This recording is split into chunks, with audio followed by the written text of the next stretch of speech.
वहीं मंडी से एक और बड़ी खबर आपको बताते चले। मंडी के नगवई में बादल फटने की जानकारी मिल रही है। बादल फटने से नाले में बाढ़ आ गई है। कई घरों में मलबा और पानी घुस चुका है। तो लगातार हालात कशीदा नजर आ रहे हैं और हिमाचल में बारिश आफत बनकर बरस रही है। एक तरफ मंडी में जबरदस्त सैलाब देखने को मिल रहा है, तो दूसरी तरफ आपको बताते चले बादल फटने का वाकया पेश आया है।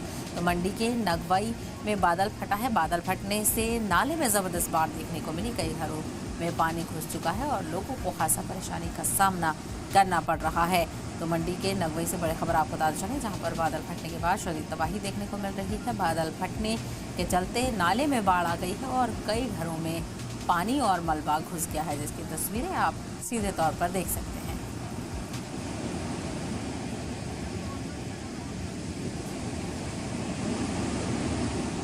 तो तबाही का मंजर आपकी आंखों के सामने है और हिमाचल में इसी तरह से तबाही लोगों के लिए मुसीबत बनी पड़ी है और ऐसे में लोगों में खौफ व हरासा का माहौल लगातार बना